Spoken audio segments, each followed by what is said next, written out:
It's 1 minute till showtime. Good evening, folks, and a hearty welcome to our drive-in theater.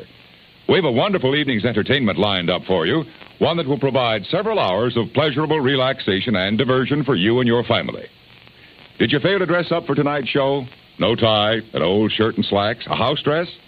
Well, don't give it a thought. We're glad you came as you are. We just want you to enjoy yourselves. Don't forget to visit our refreshment center during the intermission or any time. You love the tasty array of snacks we have to offer. So will the youngsters. Everything is quality and so good. We hope you'll make this a weekly visit. Bring the family. Bring your friends. There are always wonderful new pictures to see, delightful snacks to nibble, a gay, pleasant evening for all. Oh, a word of caution. Don't drive over 10 miles an hour in the theater area for your safety's sake. And Mom or Pop, go with the kids when they leave the car. We hope you have a wonderful time. And now, on with the show.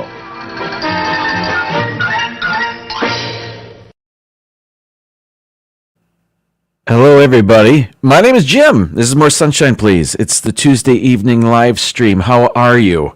I'm all right. Coming up on the show,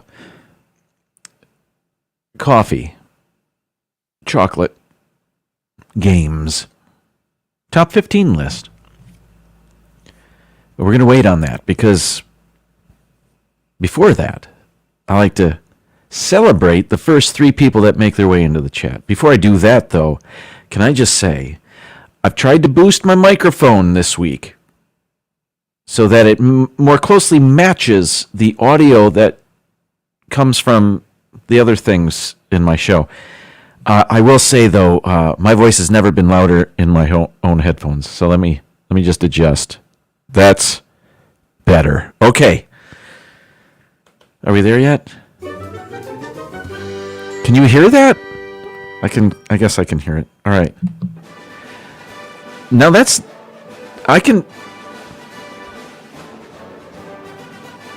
your chat may differ from mine. Let's see. I sound weird? All right, hang on. Before the music runs out. Who's our gold medalist? Ben? How about that? Noah's our silver medalist, and Keith is our bronze medalist. Congratulations, you guys. Let me go back to more recent. My voice is loud. Too loud? It's staticky. Oh, boy. All right, I'm going to turn it down a little bit. See, I can't check any of this stuff before the show. I guess I could do a test stream or something. Nah. We'll figure it out. Thanks for your comments, though, everybody, and let me know. All right. Oh, it is better. Like you're yelling in the mic. Oh, you'll know when I'm yelling in the mic, Gregory. No, I don't. I'm not going to yell in the mic. Anyway, congratulations to Ben, Noah, and Keith for being our medalists today. Who else is here? Mr. Fulton Mraz. Hello. Samantha Lowe. Happy birthday. Paul Eichenlaub is here. Oh, by the way, Ben won our gold medal. His comment was at 9:57 a.m. We've had earlier. I don't know. Noah was the silver medalist at 11:02 a.m. and Keith 11:28 a.m. That's just interesting to me. Mar in Memphis. Welcome in. Always a pleasure. Yes. Ben got the gold medal today. And he's probably not here right now. But it's part of the competition. Where was I? Okay. Back to the chat. Francisco. Hello. I hope you're well. There's Donna Jaworski. Season's greetings to you. Oh, there it is. I had the wrong one. Dreamer Deborah. Referring to my thumbnail. Look great in a tux. Yeah, that's the beauty of AI-generated imagery. Thank you. Movie Mania Nick is here. Hi, Nick. We've got... oh, this is old. This is older. Too loud. I was too loud. Strawberry coffee, maybe. No. Good thinking. Different coffee. In just a second. All right. D&G Explorers. Hello. Now that, I can barely hear that. I'm still tweaking things. All right. Okay. We'll get there. Together, we will get there. Rachel, welcome in. Thanks for being here. Hanging out with us. Lee! Season's greetings. And we've got... Mom and Dad are here. Hi, Mom and Dad. I'm going to keep going. I think I've reached it. Thanks for being here, everybody. What's going on in my world? Nothing. But I will tell you this. I mentioned this last week on my show. I was following the Jennifer Crumbley trial, sort of. If you don't know who that is, Jennifer Crumbley is the mother of Ethan Crumbley, who was the school shooter in Oxford, Michigan 2 years ago. 4 students died. Ethan Crumbley was sentenced to life in prison. His mother, Jennifer Crumbley, and father, in a separate trial yet to come, both charged of involuntary manslaughter or something. I don't know exactly. I'm going to tell you things, and I may get lots of things wrong. Anyway, verdict came down, and she was found guilty of 4 counts of manslaughter today, and that's notable because it's the first time the parent of a school shooter has been held responsible in some way. Sentencing hasn't happened yet, as far as I know. But and the father's trial for the same thing is I believe is set to take place on March 8th. So that's all very interesting. As a teacher myself, being from Michigan, that was all very interesting to me. And I was curious to see how that would play out. And it sets a bit of a precedent. Not that every parent of every school shooter will be tried like that, but from what I understand, in that trial, it just seems there were a lot of warning signs that she either ignored or just didn't do anything. Well, I guess that's ignoring as well. She just was very irresponsible and negligent. The kid was writing things on his, troubling things on his homework, and she didn't do anything about it. She spent more time, seemingly, with her horses than her son. I guess it came out she was having an affair, so she was spending more time with her lover. She said she wasn't able to leave work, and her employer said she could leave whenever she wanted. They showed footage of her at the police station the day of the shooting, and they brought in those parents to see Ethan Crumbley as he was arrested. He was in the police station, and they visited for a couple of minutes, and they were both of them were sort of distant, like they didn't go to hug him when they saw him. And when they were leaving, Jennifer Crumbley saw that there was a camera in the room. And as soon as she saw that, she turned around to her son and said, "Why?" It was all very performative at times in that situation and in the police car. I think at the scene. I'm not exactly sure. Anyway, Keith says next for her is appeal process, going from state appeals court all the way to SCOTUS. I don't know. She could have had a better lawyer as well. It's all very sad and tragic. But maybe do better. Okay, what's next? All right, on to more pleasant things. I just found that interesting. Thanks for letting me talk about it. Let's have coffee. Let's have that coffee now. Great coffee is easy, Mrs. Olson. Coffee's for closers only. I set high standards for myself. I set high standards for my coffee. Fix you up, calms you down. It's the lifeblood that drives the dreams of champions. Oh, Deborah, I'm sorry to hear about that. COVID. That's a drag.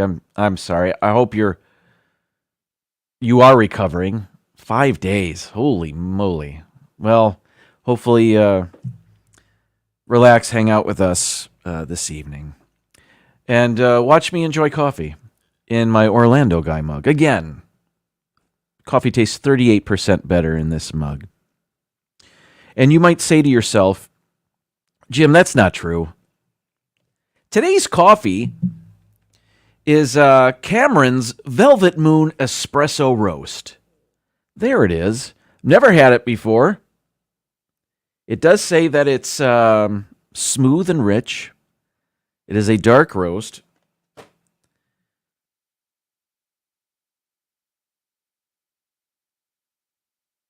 All right, here we go.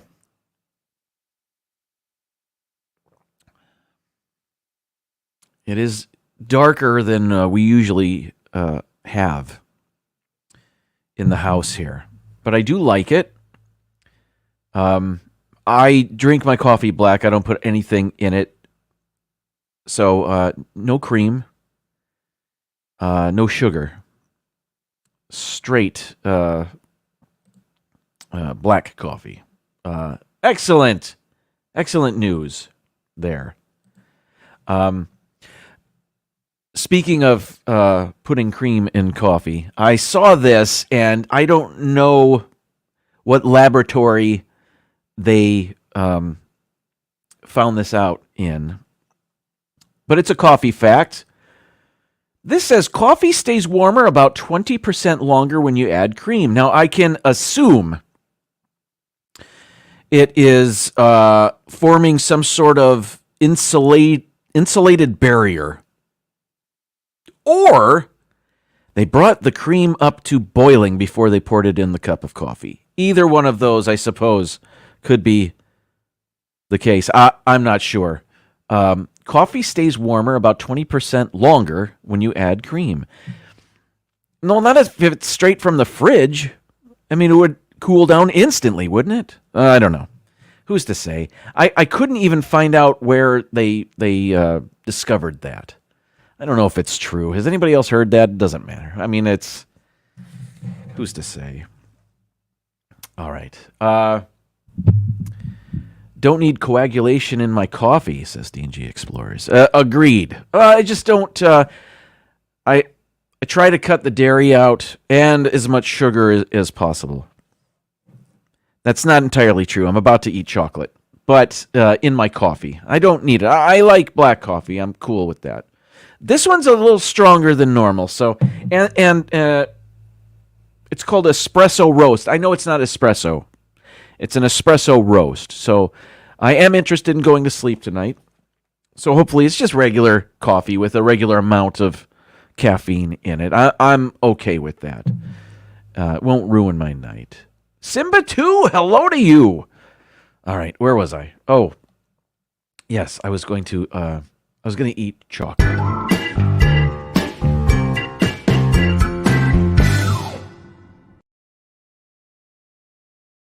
I have become a big fan of this chocolate company. Sent some out for the holidays and ate a lot for the holidays. It's a company called Tony's Chocolonely, and it's a Dutch chocolate company, and their mission is to get child slavery out of the cocoa harvesting business. So many chocolate companies when they hire out these different plantations and farms in Africa to harvest their cocoa beans, child labor is involved. Not just child labor, child slave labor. And it's an ugly part of what should be a beautiful, beautiful chocolate making magic. You know what I mean. Anyway, I have this bar. I don't think I've had this flavor before. This is it. Tony's Chocolonely. And you can see this right here, that badge. It is their, it says, ending exploitation in cocoa together. They've made it their mission to create their chocolate without any sort of child slave labor. So, and let me tell you what's interesting about these chocolate bars. They are, most chocolate bars that we know are segmented evenly. Tony's is not. This is a little, not a sketch. This is what a Tony's chocolate bar looks like on the inside. And it's segmented unevenly. It's unbalanced. And that's to highlight the imbalance in the chocolate making industry. These farmers and workers get paid little to nothing while the giant corporations are making millions. So that's the theory behind the unevenly segmented chocolate bars. So that's kind of interesting and cool. And I applaud them for their efforts and will continue to support them. This particular variety of their chocolate bar is it's the milk chocolate caramel cookie chocolate bar. So I'm going to crack this open. No, it's about the size of a Wonka bar from Willy Wonka and the Chocolate Factory, which I enjoy that as well. All right. Let's see. Oh, there's literature on the inside. And look what they did on the inside. Their label looks kind of like a Twix label. And I think they're asking the good people at Twix to, hey, help us out with this exploitation here. Because all chocolate should be made without modern slavery and illegal child labor. All right. So here it is. Should I open it, Grandpa Joe? Yes, of course. Let's see. Oh, it's sealed. Okay. I'll just rip it open. Here we go. All right. Sorry, I've ignored the chat. I apologize. If you're just joining us, it's taking me a half hour to open a bar of chocolate. Mark Langenkamp, welcome in. All right.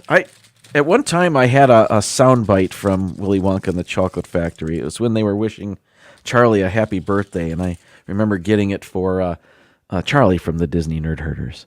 So there's the chocolate bar, just like the art just a bit ago. So I'll grab this corner here. Whoops. Oh, no. I got more than I anticipated. I'm just going to have to eat that too. Okay. Here we go. Tony's Chocolonely.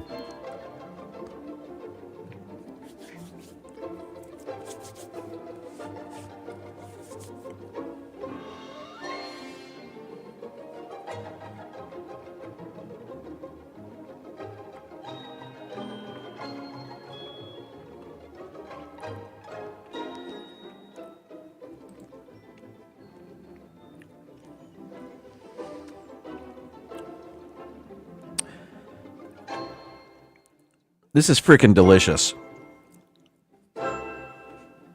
Normally, I just let it melt.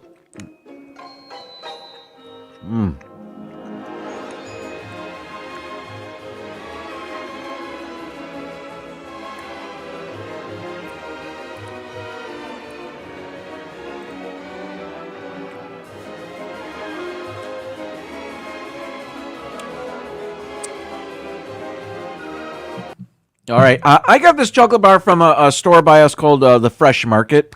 It's like a smaller Whole Foods. I've also seen it at Sprouts. And I've actually seen it at what's the name of that store? Marshall's? You know how those stores like Marshall's and TJ Maxx, they have those aisles of food in the back? Like weird olive oils, not weird, but just olive oils and spices and chocolate. I've seen it there as well. This is wonderful. This variety, again, milk chocolate caramel cookie. And I'm going to hold that up to the camera. That's the side view. You can see the chunks of cookie, I guess, and caramel. It's not oozing caramel like one of those fundraising candy bars that little leaguers sell. It's little bits of caramel and of cookie, and I could eat this whole thing. And I'm going to have a little bit more. But you can see the little chunks of stuff in there. Very good, and they've got many varieties of chocolate, and they also have variety packs. All right, this is that might be the best. Don't go crazy, Jim. Is that the best chocolate bar I've ever had? I like that texture.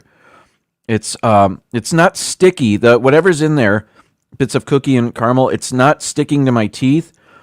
It makes the bar a bit lighter. Oddly, not oddly. That makes sense. And it's good chocolate. That's great. And I just assume it goes good with coffee, but I'm gonna have to try that out. I was right. Very good. PTV's here. Welcome in. PTV now on at 8 p.m. Eastern, a whole 90 minutes earlier, and that's cool. Well, if anybody joined us while I was eating, thanks for being here. Like Kathy Hollister, welcome in. Thanks for hanging out with us. What else? Let's play our game, shall we? Chrono Photo, here we go.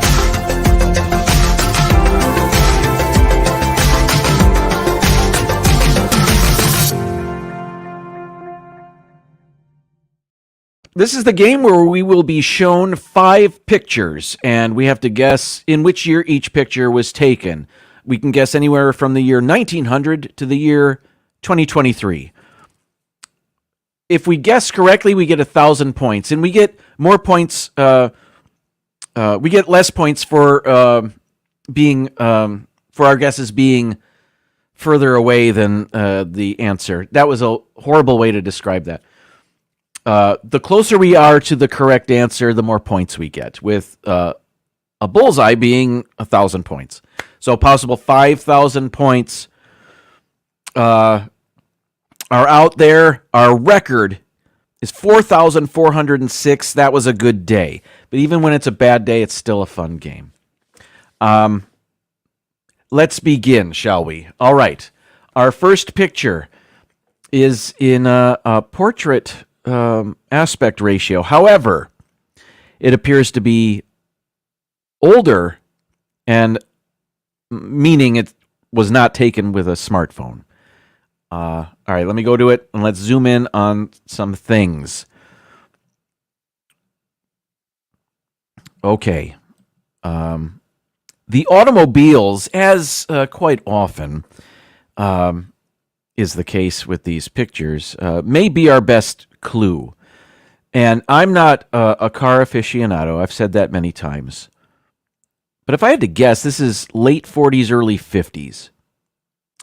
I'm going to scan around. Let's pan over here. And we have some storefronts. We have a Pearl Vision, as it became known, I think. Florsheim shoes. Well, this is every mall. There's a Hirsch's pantsuits. Across the street, there's a Muses. I don't know what that is, but these signs all look quite old. The way the people are dressed, these gentlemen in their suits and skinny ties, is that more of a 60s thing? Maybe it is. Maybe I'm way off with the late 40s. I'm not sure. Before my time, but I watch old movies. That's all I've got. What else we have? All right. How much can we zoom in on these people without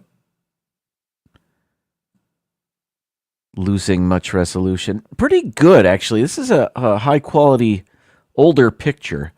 This car in the front, is that a Pontiac emblem on the front? What else is on the street? It's hard to see the convertible behind it. The third car and the fourth car, those are older models. Those, I guess that's what I saw when I was thinking 40s. But again, these could be 15, 20-year-old cars on the street. I don't really know.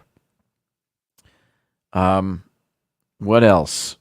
It's hard to see. I mean, all the men on the street are dressed the same. They all are wearing the same shoes, and it looks like I'm looking at the newspaper box here. Does that say the Atlanta something? Maybe I'm dreaming. I can't zoom in too much. Not that it matters, unless if it's the Atlanta Courier, for example. I don't know if that's a newspaper or ever was, but if it was, and somebody knows, well, that merged with another newspaper back in 1961 or something. I don't know. Just making up numbers, but you never know. Anything up top? Oh, yeah. Okay, there's more here. We have Big Town Recreation Billiards, Luncheonette Air Conditioning. Oh, it's air conditioned. Okay. Free. I don't know. The street lamp looks like an egg. I don't know. What's on this banner? Nothing discernible. Something angels with some, are those French flags? I don't know.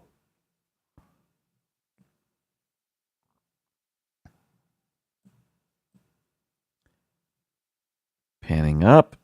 No, tilting up. Nothing. All right, let's see. Going out again. I'm going to keep it there as I look at the chat. All right. Ben says, narrow ties scream 1960s. I kind of thought that. Ryan, welcome in. Happy Tuesday. Deborah says, at first I was going to say early 60s. Now I'm thinking mid-50s. Keith says, I see a couple of 60s cars. 1950s bus. 70s bus in front of the 50s. Really, a 70s bus? This looks earlier than 70s to me, but I could be wrong. Interesting. All right. How about some guesses now? Here we go. Rachel is first, I see. Guessing 1959. Michelle, the quilter. Welcome in. I don't know if I said hi to you. Or if I did, I didn't remember it. So, hi. Michelle says 64. Mom says 62. Deborah 61. From North to Neverland is here. Welcome in. Just in time for the game. I guess of 1960. All right. Lee says 58. Mad Men vibes. You're right. Although I've never watched that show. Should I? I don't know. All right. Keith says, since I saw a 70s bus, I'll say 73. Interesting. Okay. Kathy says, now remember, folks, I'm not very good at this, but it never stops me from trying. We don't want you to stop trying. Seems more late 50s to me. Simba 2 says 58. Deborah says, wow, a 70s bus, then my guess is off for sure. Or not. I don't know.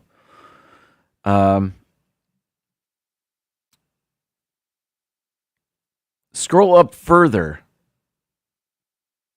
Or did I already do that? Let's see. Paul says 69. Mad Men is a good show. All right. We just watched the new Mr. and Mrs. Smith show on Amazon Prime. It was good. But, yeah, it was good. Funny. Nick says 1966. Nick in Virginia, welcome in. 1964. Wow. The Skinny Ties. 64, you say. 62. All right, I'm going. My guess is 1962. We'll see. Survey says 64. Nick in Virginia nailed it. Well done. Anybody else with 64? We had a couple 61s. Michelle the Quilter said 64. Great going. Ben said 64. Great guessing. Amazing. All right. We earned 849 points. All right, I guess I'm listening to Ben next time. Next, okay, another city street with businesses and, coffee! How to succeed in business without really trying. That was, with Matthew Broderick. All right, somebody's going to Google that. I know it. You don't have to. Okay, some music advertisements. TLC. That was 90s? The Annie Lennox album, or is it a book? I don't know. Medusa? I'm not familiar. The Bogman. Never heard of them. We do see some automobiles. That's an older van. I mean, older, that's relative. But we have the Virgin Megastore. That's what this opera lady, I assume, is on the ad. Well, there's a statue? Maybe? And an interesting Target there. Okay. Lots of stuff going on here. There is a computer store. 110 volt, 220 volt, PAL, CCAM. All right. It's an older computer store, granted. All right, we're seeing some fashion now, kind of. Mom jeans there on the left.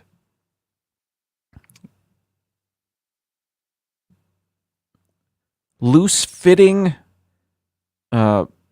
relaxed fit jeans here on the right. It's a funny thing about jeans. These companies have loose fit and relaxed fit and athletic cut, like stuff. They all mean the same thing to me. All right, what else? Van Wagner Street. Okay, we have more fashion. We have a dude tucking his shirt in. His looks like a polo shirt tucked in with huge sleeves that go down to his elbow. That's 90s. That's 90s to me. What else we have? Can we see the car in the back? Not really.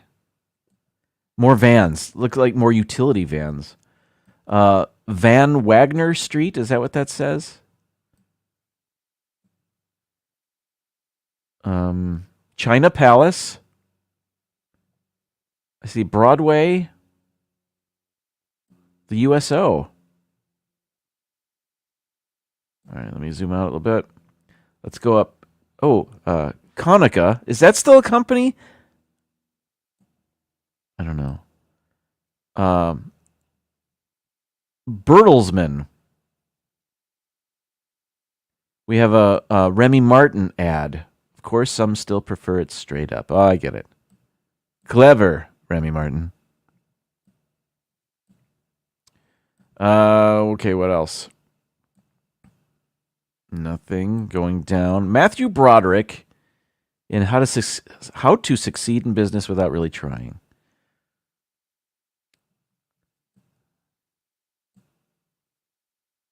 Van Wagner. All right, there's the whole picture. There. I'm thinking 90s. Mid-90s. I don't remember when TLC was a thing. I'm thinking 90s. Let's see what you guys had to say. Let me go back a ways. All right, Donna, I believe, has our first guess with 1995. Didn't A&P sell that brand of coffee? Mar, I believe they did, and I think our Publix around here still has 8 o'clock coffee, or maybe it's Winn-Dixie, but I see that.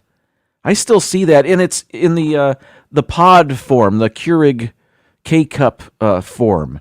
So they're still doing their thing. A&P, yes.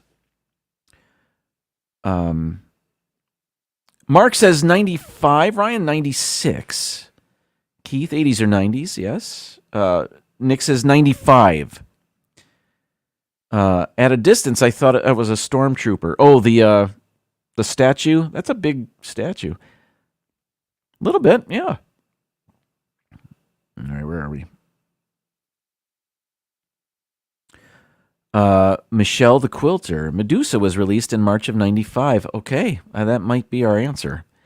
Noah says 94. Ben says 96, depending on who knows how long that ad was up, right? Good point. Paul says 97. PTV says 95. Stonewashed jeans. That was a thing. 95. We have 96. Another 95. Mark, why are you washing stones? No, I don't think that's what you know. Okay. Nick in Virginia says 96.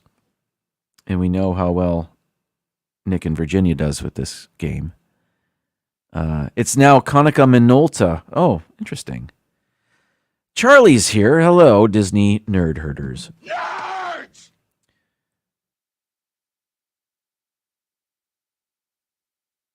Let's see.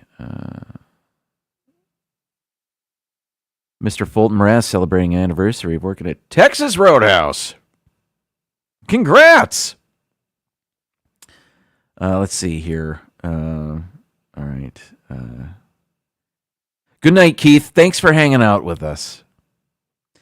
Mr. Fulton Morass says 97. Oh, it's either 95 or 96. A lot of both of those responses. Nick said 96. Ben said 96, and they got the other one right. I'm going 96. All right. Survey says 1996. Congratulations, everybody. We got 1,000 points. Let's go to the next one. Great guessing. Thanks to Michelle for looking that up. All right. Okay, this one is looks like a silent movie. So those are interesting styles. But they're having fun taking this picture, right? Well, most of them are. The lady in the front is, will you guys get it together?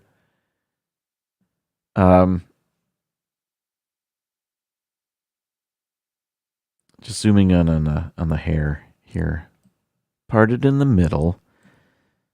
Kind of Princess Leia-ish, you know. Okay. The guy's collar here, this rounded collar, it reminds me of pictures of Woodrow Wilson. That's what I see there. Or Kennesaw Mountain Landis, baseball's first commissioner. That's what That's what I'm getting there. These fashions are very early. So, if the first year that we can guess is 1900, it's either that or I'm guessing in those first 15 years of the 1900s, somewhere in there. It's hard for me to guess, but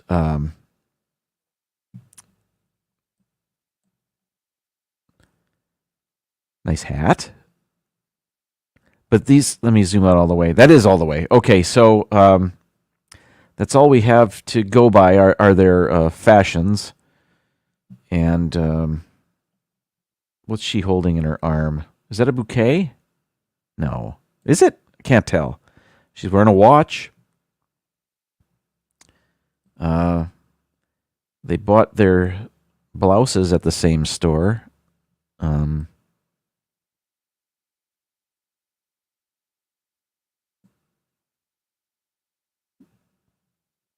This is interesting. This is a range of years. It could be... It's very early, but I don't know exactly what year. So I turn to the chat. All right, let's see here. Okay, let's see. Our first guess comes from Pepper Tree Villa, 1904. Yeah. Rachel says 1922, but I don't know. Same here. Same. I don't know. But it's a great guess. Mr. Fulton Mraz, 1910. We have a 1918, 1908, another 1918, a 1915, 07, 09, 1915, 1920, 1910, 1908. All right. I will say that Nick and Virginia and Ben are 2 for 2. Ben says 1915.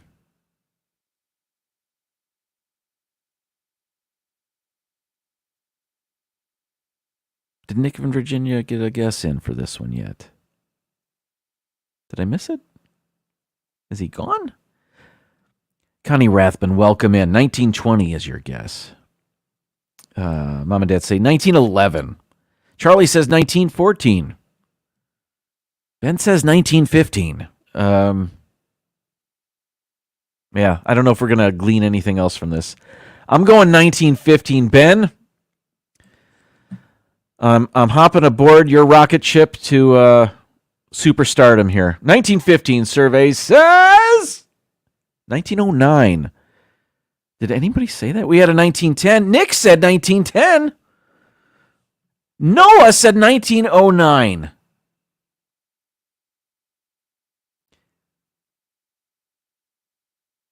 Great guess. That was tough. We earned 575 points there. Let's go to our next one. Darn it. Okay. Same. 1910, I guess. I don't know. Let's see. This was a time before shoes. It is... All right, let's zoom in. Let's zoom in on this one. Donna was off by a year twice now. All right. So Mom and Dad was off by they were off by a year. All right, I see a ladder hanging above everybody. Is this a firehouse? Is this some sort of military installation? I see. Is this a police station? It's Bring Your Son to Work Day at the... I don't know. All right.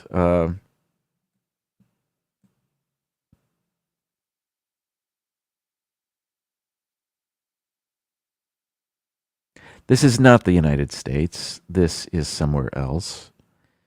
I am guessing. These hats, the mustachioed gentleman, this hat is... I don't think we had those in this country. This is somewhere else.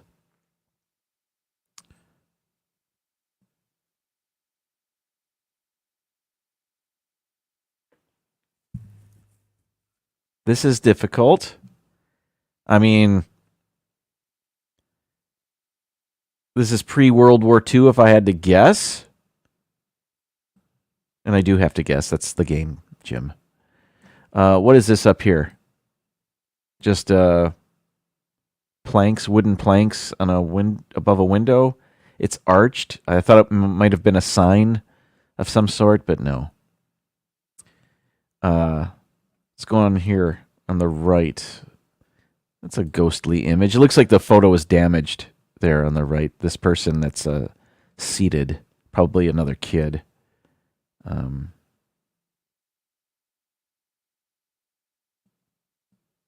This is a motley crew. This one's tough. This game is tough. What's in the back? There's something on the wall. I can't zoom in too much. Perhaps these... It appears there's a bird or some sort of winged emblem on these hats. And maybe somebody's familiar with that.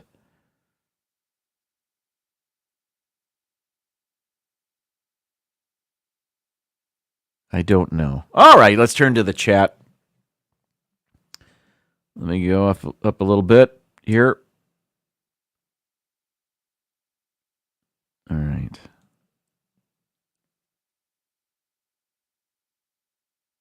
Our first guess from Paul says, we have 1911. And it just jumped.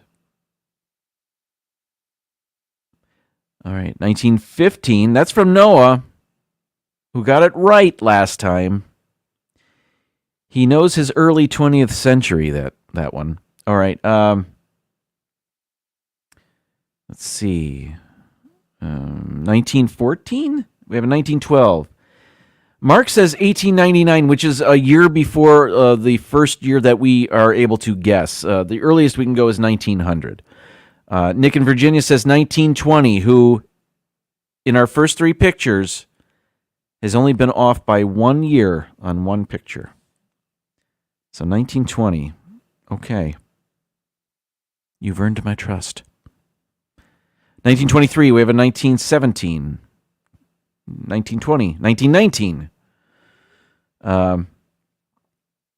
Let's see. 1929. Mark says, I bet I'm wrong then. Maybe, but maybe not by much. Charlie says 1920. Mark says 1900. Nick in Virginia said 1920. I think I want to go with 1920.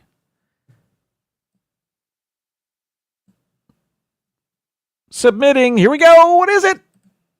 1917. Great guessing. We earned 777 points there. Anybody have 1917? 1919? Rachel. Wait a minute. 1917. Rachel got that bullseye. Great guessing. Or maybe you knew it. Either way, it was great. Now Mark says 1917. Little late, but that's funny. All right, let's move on to our final picture. Enough with these black and white pictures. Okay. Early days of aviation.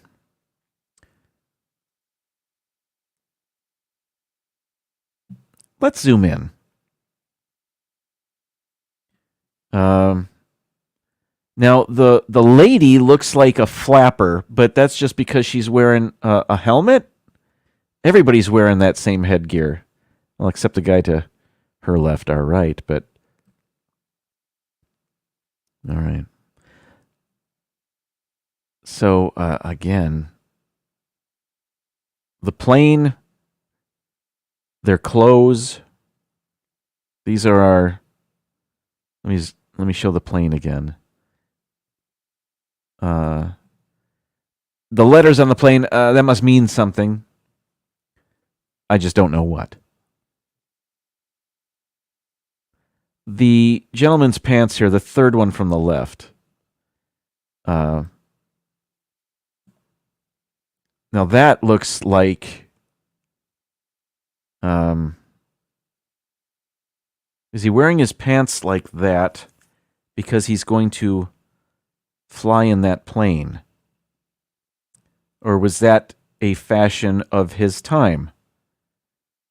Is it utilitarian or just fashionable? I don't really know. Nobody else has pants like that.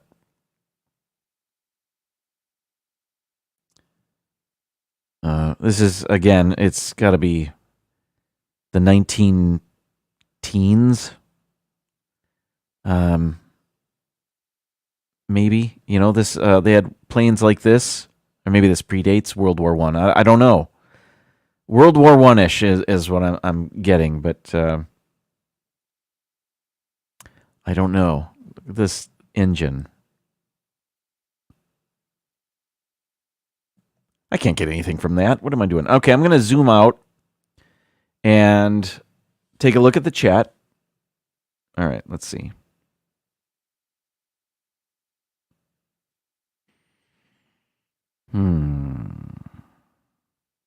All right, I don't know where the previous, because these pictures were all taken in with the same camera. I don't know where the guesses for the previous picture end and the new picture begin. So I'll just say I'll start here. From North to Neverland says 1929. Charlie says 20. Mark says 1900. Kathy says 1901. Ben says 1914. Mom and Dad say 1919. Mark says 1917. Oh, that was from the previous one. All right, so what about this one? So PTV says 27. Donna says 21. Flapper wings. Oh, I see what you're doing there, Mark. Well played. I like it. 1915, we have a 1924, 1934, 1922. That is a Bristol F-2B fighter. To be flying in the air. No, that was lame. Sorry. Mr. Volton Morass says 31. 1930. We have a 1925. We have a 24. If it's right, I'll stick with it. 1920, we have a 1922. Rachel says 1919, and she got the previous one correct. And that's World War One-ish, right? Is that after World War One? Or is that the final year of World War One?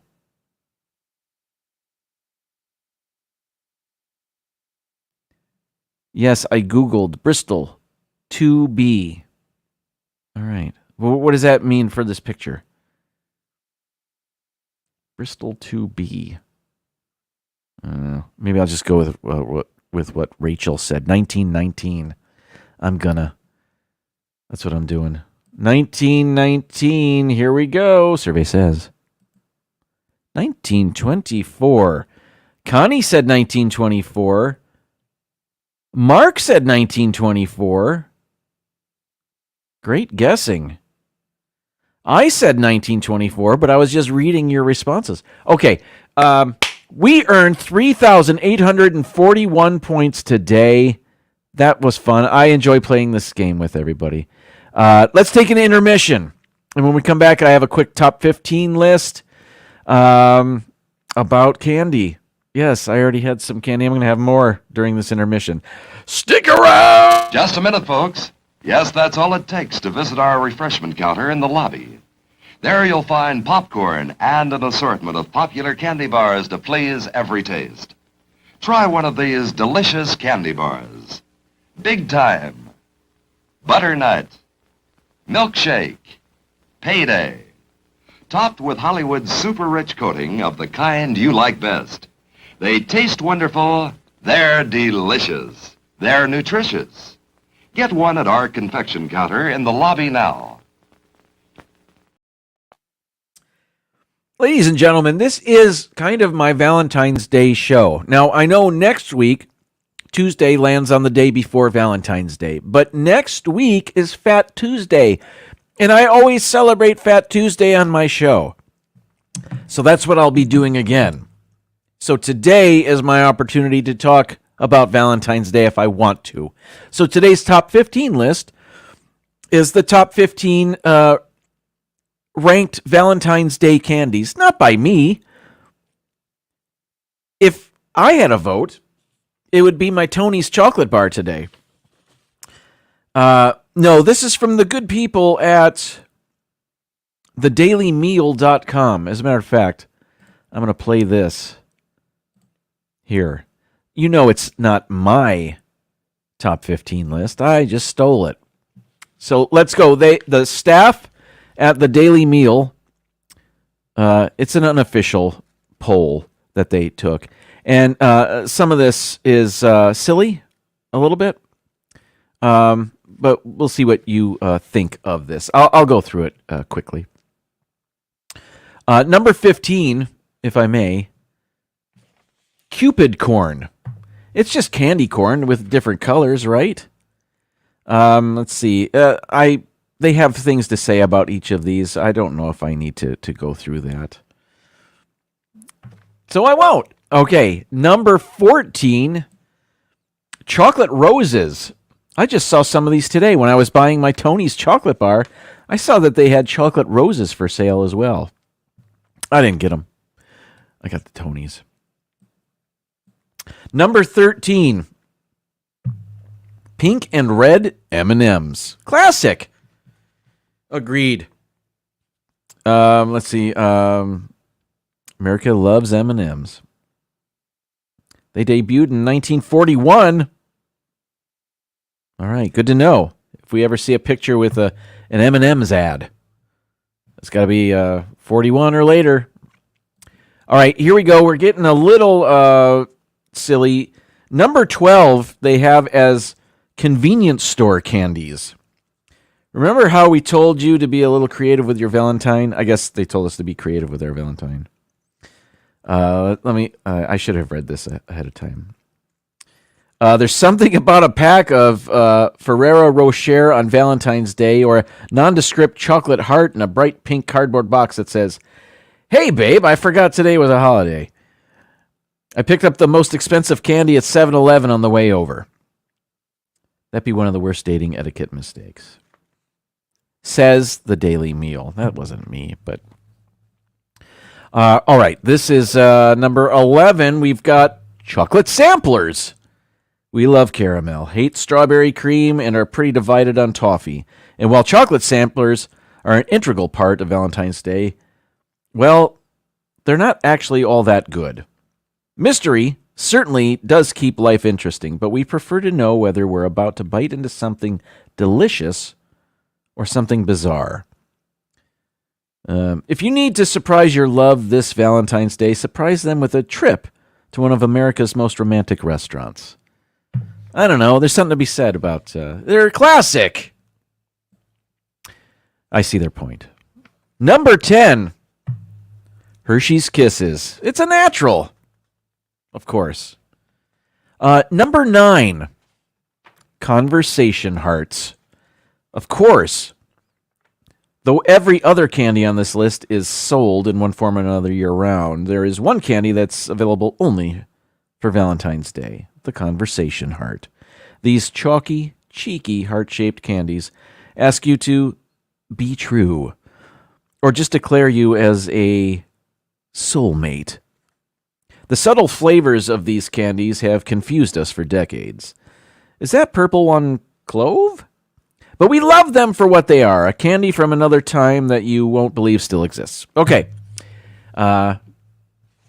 Daily Meal, you're kind of funny. All right. Next. This is number 8, Hershey's Hugs. We love all sorts of flavored Hershey's Kisses, from cherry cordial to almond to hot cocoa. But our absolute favorite is the classic Hershey's Hug. Is it a classic? A little milk chocolate kiss wrapped up in white cream. It's a treat that we can only seem to find this time of year. The Hershey's Hug is so satisfying, just like an actual hug. All right, you say so. Number 7. I don't know if I've ever seen these things. These are heart-shaped jelly beans. Number 7 on their list. Usually we like holiday-specific candies to stay in their lane, and jelly beans are certifiably the best candies for Easter. However, we will make one very important exception. The heart-shaped jelly beans for Valentine's Day. The shape is just ever so slightly more pointed, turning these beans into bona fide hearts, blah, blah, blah. Okay, you get it. All right. Number 6, the Lindt Lindor truffles. Yes, I saw these at the store in the Valentine's Day display as well. These truffles are made in every flavor, from caramel to strawberries and cream to extra dark chocolate.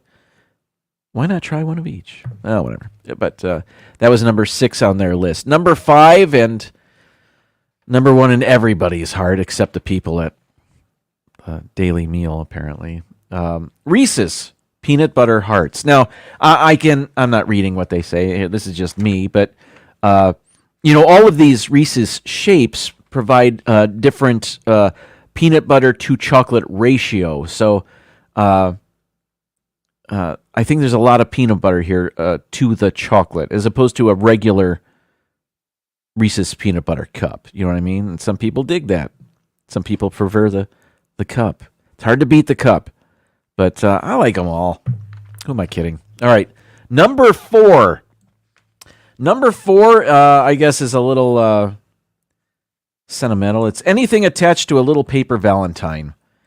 There are a lot of ways the school has changed over the years, but the classroom Valentine's Day party hasn't really changed. Remember those days when you colored paper and glitter, decorated a box was filled to the brim with cards and with cartoons of Snoopy and Care Bears? The absolute best Valentines, other than the ones given to you by your crush, were the ones with candy attached. And that statement holds true today. As adults, candy is still a central part of February 14th. Paper Valentines, however, are not, thus making this novelty a true treat. They do make, I haven't really seen these or examined them in the store for many years, but I think they've evolved. It used to be a paper Valentine with, Superman on it or something, and you could stick a dum-dum sucker in there or something. But now I think that there's all sorts. They've evolved, and I don't know enough to tell you how they evolved.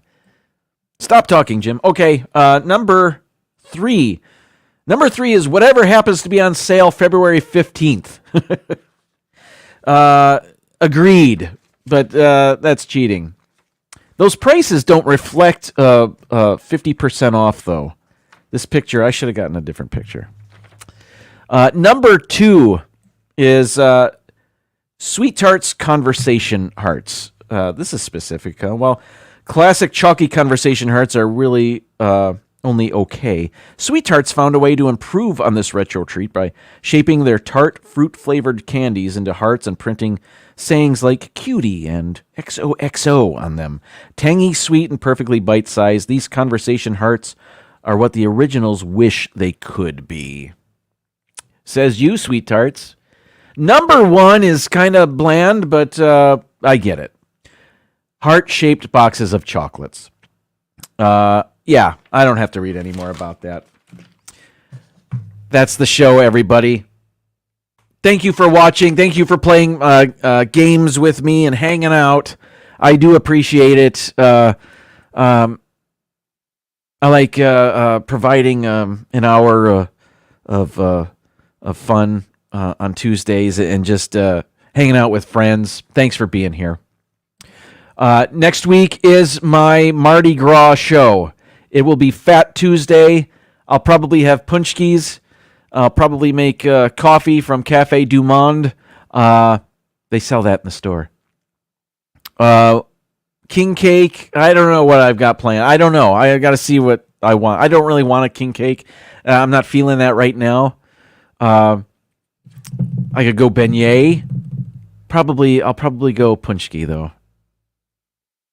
I dig eating a punchki on Fat Tuesday. Anyway, more on that next week. Until then, everybody... Oh, I should probably turn that off. We don't need that anymore. Until next week, thank you for being here, and good night. And now, folks, it's time to say goodnight. We sincerely appreciate your patronage and hope we've succeeded in bringing you an enjoyable evening of entertainment. Please drive home carefully and come back again soon. Good night.